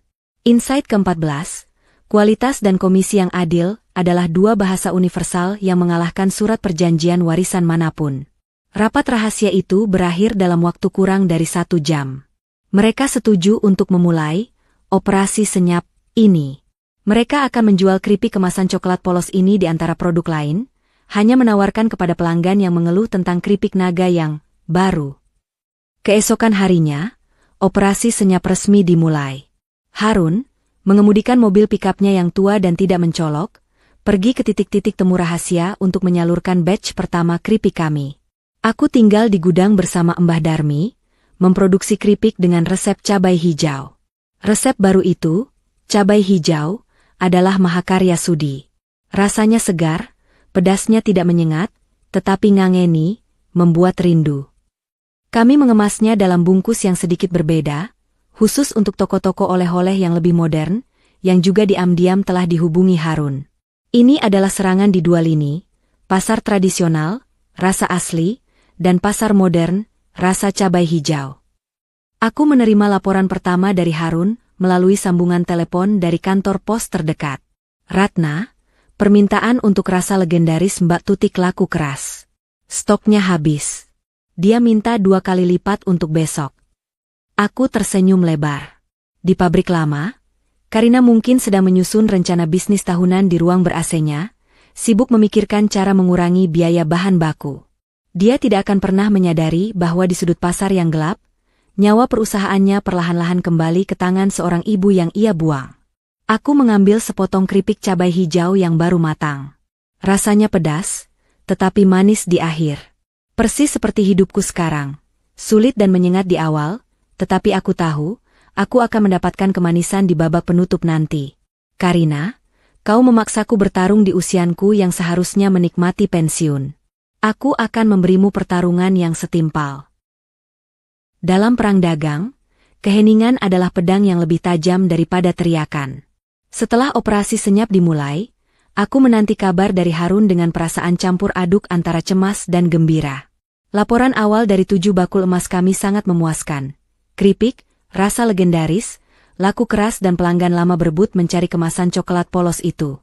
Di gudang Gunung Kidul, ritme kerja kami seperti jam kuno yang presisi. Aku mengatur bahan baku dan keuangan, Mbah Darmi fokus pada bumbu, dan Harun menjadi operator logistik yang bergerak cepat dan rahasia.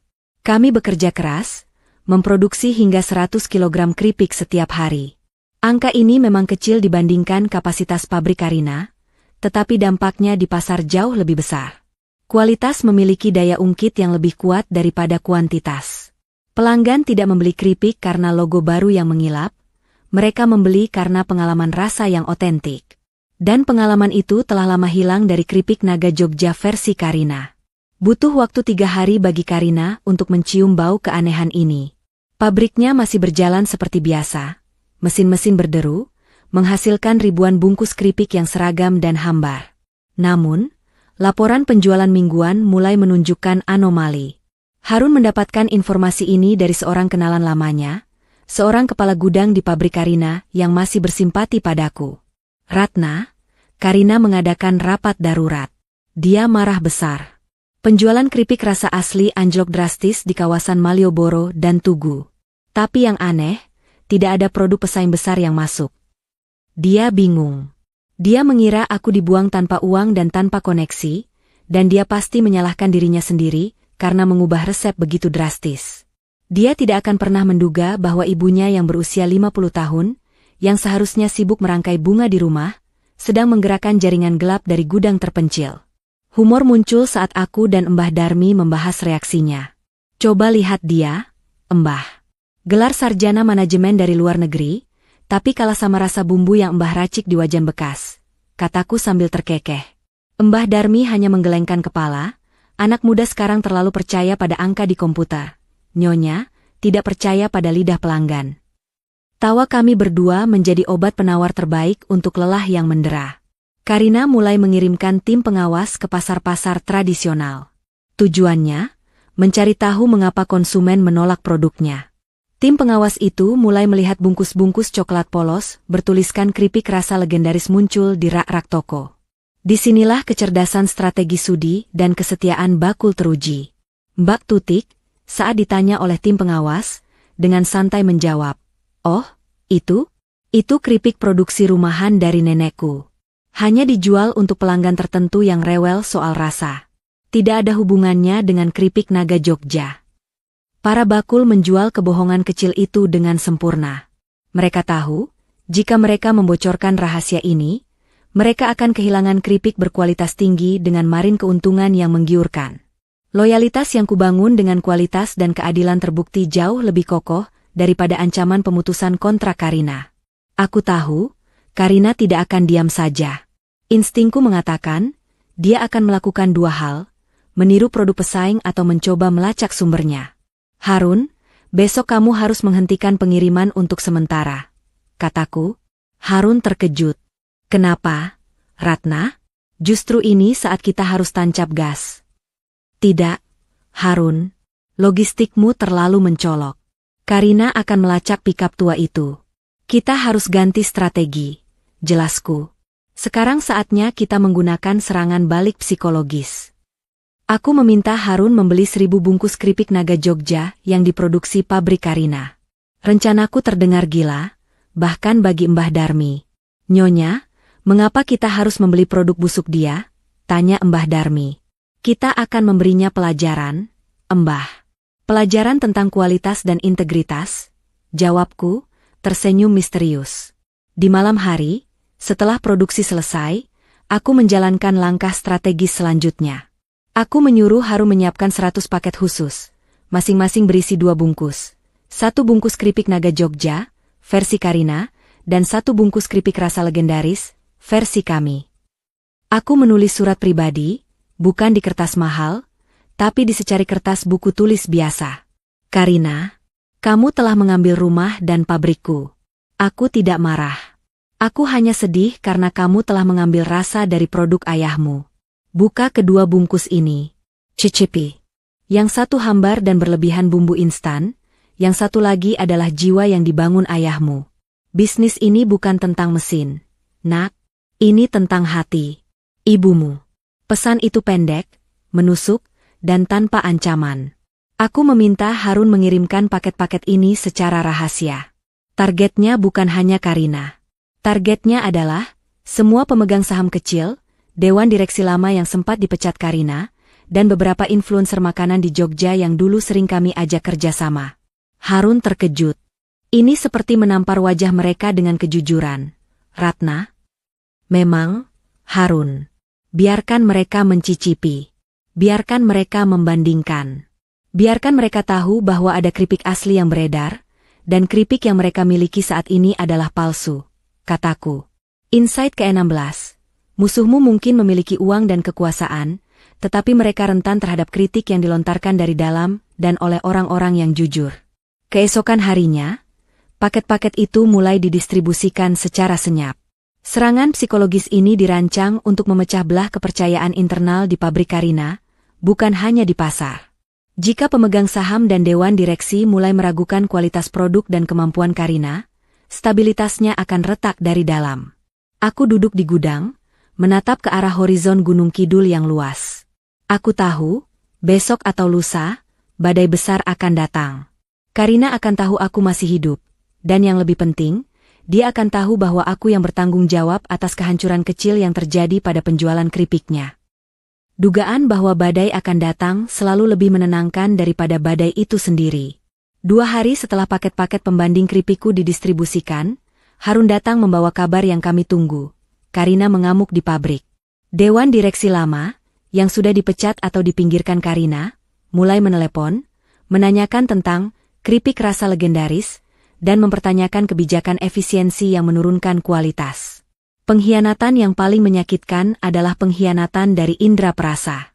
Para pemegang saham, yang biasanya hanya peduli pada laporan keuangan, kini dipaksa mencicipi dan membandingkan. Mereka tidak bisa menyangkal, produk lama, milik Ratna, jauh lebih unggul daripada produk baru, milik Karina.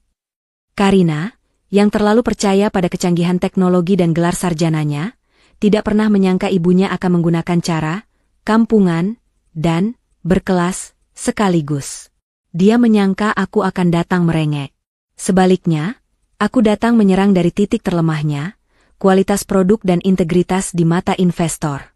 Harun mendapat informasi bahwa Karina memanggil pengacara pabrik untuk menuntut produsen keripik rasa legendaris atas pelanggaran merek dagang. Orang yang serakah selalu bergerak dengan asumsi bahwa semua orang lain juga serakah dan bodoh. Karina berasumsi aku hanya bisa mencuri resep, bukan membangun sistem baru. Dia pasti mencari-cari pabrik kecil. Harun. Dia tidak akan mencari gudang tua di Gunung Kidul. Kataku, tertawa kecil. Lalu, apa langkah kita selanjutnya? Ratna? Kita sudah membuktikan kualitas kita. Sekarang saatnya kita menghadapi dia. Tanya Harun, matanya penuh antisipasi. Tentu saja. Ini saatnya kita kembali ke rumah. Jawabku. Aku kembali ke pabrik keripik Naga Jogja pada siang hari, mengenakan kebaya lurik sederhana dan kain batik, bukan setelan bisnis yang biasa ku kenakan.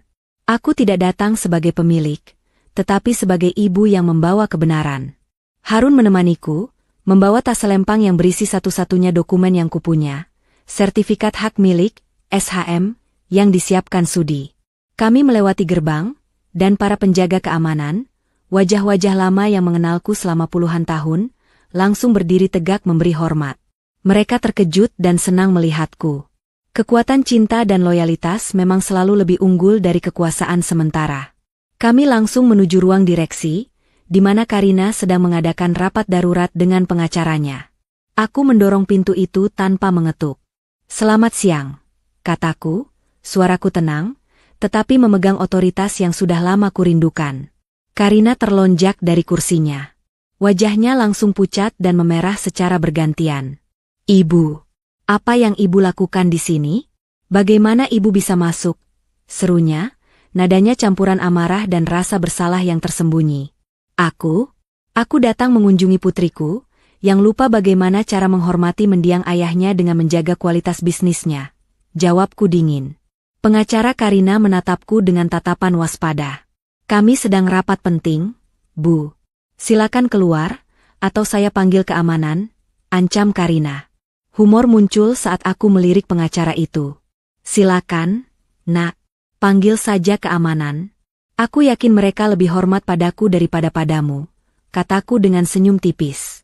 Aku melihat salah satu pengawal yang mengintip dari luar pintu tersenyum malu. Karina terlihat semakin terpojok. Aku duduk di kursi kepala meja, kursi yang dulu selalu kududuki di samping Sudi. Aku menatap Karina lurus-lurus. Aku tahu kau telah membuangku, Karina. Aku tahu kau telah mengambil sertifikat rumah dan pabrikku, kataku. Aku tidak datang untuk menuntut rumah itu kembali, karena rencanaku jauh lebih besar dari sekadar rumah. Omong kosong. Ibu tidak punya apa-apa lagi. Semuanya legal. Semuanya atas namaku. Balas Karina, tangannya gemetar. Benarkah? Coba kau lihat ini, kataku, mengulurkan selembar kertas lusuh. Itu bukan sertifikat tanah atau sertifikat saham. Itu adalah surat perjanjian lisensi merek dagang keripik Naga Jogja. Sudi telah memainkan kartu yang sangat cerdik. Pertarungan paling cerdas adalah pertarungan yang dimenangkan bukan dengan kekuatan, tetapi dengan dokumen yang sangat spesifik dan legal. Karina membaca surat itu. Wajahnya semakin pucat, seolah darahnya telah ditarik keluar. Pengacaranya, yang juga membaca, menghela napas panjang dan menggelengkan kepala. Surat itu berbunyi, lisensi merek dagang dan resep rahasia inti keripik naga Jogja secara pribadi dipegang oleh Ratna Wijaya. Lisensi tersebut tidak dapat dipindahkan, non-transferable, dan akan berakhir secara otomatis, terminate, jika Ratna Wijaya diceraikan atau meninggal dunia. Namun, ada satu klausul yang membuat Karina benar-benar hancur. Setiap produk yang dijual dengan nama keripik naga Jogja harus memenuhi standar kualitas yang terlampir dalam buku resep asli yang berada di bawah pengawasan Ratna Wijaya. Dengan kata lain, pabrik Karina mungkin memiliki gedung dan mesin, aset fisik, tetapi Ratna memiliki hak atas nama dan rasa, aset tak berwujud, yang membuat bisnis ini berharga. Tanpa izin Ratna, Karina tidak bisa secara sah menjual produk dengan nama keripik naga Jogja jika kualitasnya menurun. Dan Ratna punya bukti perbandingan keripik yang dibagikan ke Dewan Direksi. Aku hanya perlu melaporkan penurunan kualitas produkmu ke pengadilan niaga, dan merek keripik naga Jogja akan dibekukan. Nak, kataku, suaraku kembali tenang. Semua investasimu akan sia-sia, dan pabrik ini akan menjadi gedung kosong. Karina menjatuhkan surat itu. Air matanya mulai menetes. Ia tidak menangis karena kalah bisnis, tetapi karena ia menyadari betapa jauh ayahnya telah melangkah untuk melindungiku, dan betapa liciknya sudi melindungi aset terpenting, kualitas. Ayah tahu aku akan melakukan ini, lirih Karina. Aku mengangguk pelan. Ayahmu tidak ingin kau terperosok ke dalam lubang keserakahan. Nak, dia mencintaimu, tetapi dia mencintai integritasnya lebih dari segalanya. Dia tahu, jika dia memberimu semua aset, kau akan merusak kualitasnya. Dan itu adalah hal yang paling ditakuti ayahmu. Aku bangkit dari kursi. Aku akan memberikanmu 3 pilihan, Karina. Pikirkan baik-baik. Jangan libatkan pengacaramu. Pikirkan sebagai anak kepada ibunya, dan sebagai murid kepada guru bisnisnya. Aku meninggalkan ruang direksi dengan langkah yang ringan, tetapi hati yang berat. Menyerahkan surat lisensi itu kepada Karina bukanlah kemenangan bisnis, melainkan tamparan terakhir dari cinta seorang ayah yang tak terucap. Sudi telah mengatur segalanya bukan untuk memastikan aku kaya, melainkan untuk memastikan putrinya tidak hancur oleh nafsu. Di luar pabrik, langit Jogja sudah mulai mendung, seolah turut merasakan ketegangan yang baru saja terjadi. Harun melihatku dan langsung tahu, pertarungan lisan telah usai. Bagaimana, Ratna? Apa keputusan yang kau berikan? Tanyanya saat kami berjalan menuju pikap tuanya. Aku memberinya 3 pilihan, Harun. Dan aku menyuruhnya berpikir, bukan sebagai pengusaha, tetapi sebagai anak ayahnya. Jawabku, merasakan mata yang mulai panas. Aku tahu, setelah semua pengkhianatan ini, pilihanku adalah penentu takdir Karina, bukan hanya takdirku. Kemenangan sejati bukanlah saat kita menghancurkan lawan, tetapi saat kita memberikan kesempatan bagi lawan untuk menyadari kesalahannya dan membangun kembali dirinya. 3 pilihan yang kuberi adalah jembatan, bukan tembok. Pilihan pertama, jalan pengampunan penuh Karina mengembalikan semua aset, rumah dan pabrik, kepadaku dan Harun. Kami akan mengurusnya. Karina akan kuberikan modal awal untuk ia memulai hidup baru di kota lain, jauh dari bayang-bayang kegagalan ini. Pilihan ini adalah pemisahan total, namun dengan perlindungan. Pilihan kedua, jalan kemitraan kualitas Karina tetap memegang kendali atas aset fisik, tetapi ia harus menandatangani kontrak bahwa ia wajib membeli semua bahan baku dan rempah-rempah dari gudangku di Gunung Kidul, dan wajib membayar Mbah Darmi sebagai kepala kualitas dengan gaji 3 kali lipat. Pilihan ini menundukkannya pada kontrol kualitasku tanpa harus kehilangan pabrik. Pilihan ketiga, jalan keluarga Karina mengakui di depan Dewan Direksi bahwa ia salah dan setuju untuk mengembalikan 51% saham perusahaan kepadaku, sebagai pemegang lisensi merek dagang. Aku kembali ke posisi Direktur Utama Kualitas dan Pemasaran, kami bekerja berdampingan, dan kami mengembalikan nama baik keripik naga Jogja sebagai sebuah keluarga. Pilihan ini adalah rekonsiliasi total. Aku tahu, pilihan ketiga adalah yang paling sulit, tetapi paling mulia. Itu membutuhkan kerendahan hati yang besar dari Karina, dan kepercayaan yang besar dariku. Tetapi itu adalah satu-satunya cara untuk menyembuhkan luka yang ditinggalkan Sudi, luka antara ibu dan anak. Kami menunggu kabar selama 3 hari. 3 hari penuh dengan ketegangan yang terasa mencekik, bahkan di tengah sejuknya Gunung Kidul. Harun mulai gelisah, sibuk merencanakan rute distribusi baru. Mbah Darmi sibuk meracik bumbu seolah tidak ada hal besar yang terjadi. Sementara aku hanya menatap kunci rumah yang usang itu. Pada sore hari keempat, saat matahari tenggelam di balik perbukitan, sebuah mobil mewah berwarna hitam berhenti tepat di depan gudang kami. Bukan mobil Karina yang dulu, melainkan mobil yang sering digunakan Sudi untuk rapat penting. Karina turun. Dia sendirian. Tidak ada pengacara, tidak ada asisten, hanya dia, mengenakan kemeja putih dan celana panjang kerja, terlihat lelah dan rapuh. Matanya sembab, tetapi tatapannya sudah tidak mengandung amarah lagi, hanya kesadaran. Humor muncul ketika Harun, yang terkejut, langsung menyembunyikan karung kentang di belakang punggungnya. Dia terlihat seperti baru saja melihat hantu. Bisikku pada diriku sendiri. Karina berjalan perlahan mendekatiku. Dia tidak langsung bicara. Dia justru melihat ke arah wajan Mbah Darmi yang masih panas, melihat aroma cengkeh, dan melihat tumpukan keripik yang dibungkus kertas coklat polos. "Ibu," panggilnya, suaranya pecah. "Ya, Nak. Sudah kau putuskan?" tanyaku, suaraku selembut mungkin. Karina menunduk. "Ayah benar. Aku terlalu cepat. Aku terlalu percaya pada angka di laptopku, dan aku meremehkan apa yang ayah dan ibu bangun dengan tangan kosong," katanya, mengakui semua kesalahannya tanpa syarat. Dia mengangkat kepalanya, air mata mengalir di pipinya. "Aku menerima pilihan ketiga, Bu. Aku akan panggil dewan direksi. Aku akan akui kesalahanku, dan aku butuh ibu di sisiku untuk mengembalikan nama baik perusahaan ayah." Mendengar kalimat itu, seolah beban seberat Gunung Kidul terangkat dari pundakku.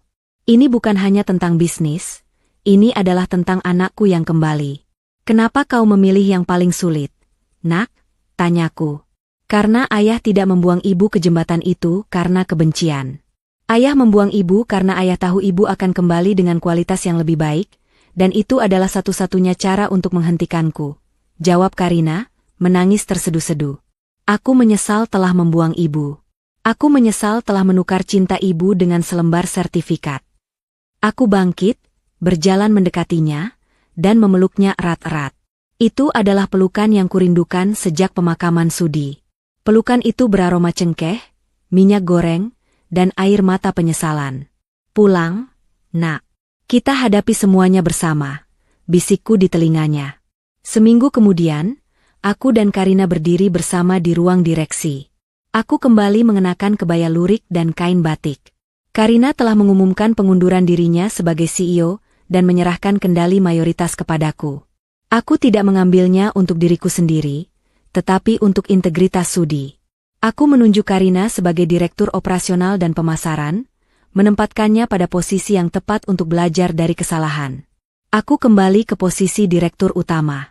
Tugas pertama, memanggil Harun kembali ke kantor, memanggil Pak Joyo sebagai kepala rantai pasok, dan memindahkan Mbah Darmi dari wajan bekas ke dapur utama pabrik. Rumah kami di Jogja kembali hangat. Kunci usang itu, yang membawa kami pada perjalanan terberat ini, kini kusimpan di laci meja kerjaku sebagai pengingat. Aku tidak mengambil sertifikat rumah itu kembali.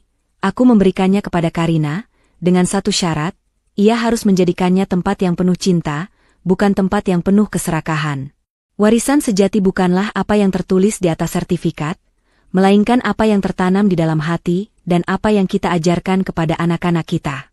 Sudi tidak mewariskan kekayaan, ia mewariskan pelajaran. Aku mengambil sepotong keripik naga Jogja yang baru diproduksi dengan resep asli dan bumbu Mbah Darmi. Rasanya sempurna. Aku memejamkan mata, merasakan cengkeh, ketumbar, dan sedikit rasa cinta yang selalu ada dalam setiap gigitan. Aku akhirnya mengerti rencanaku. Rencanaku bukan untuk mengalahkan Karina, tetapi untuk menyelamatkan putriku dari kegelapan yang sama yang hampir menelan perusahaannya. Aku berdiri di pinggir jembatan tanpa uang dan tanpa HP, tetapi aku tahu rencanaku. Rencanaku adalah untuk kembali, bukan sebagai janda yang dibuang, tetapi sebagai ibu yang telah memenangkan putrinya kembali. Dan itu adalah kemenangan yang tak ternilai harganya.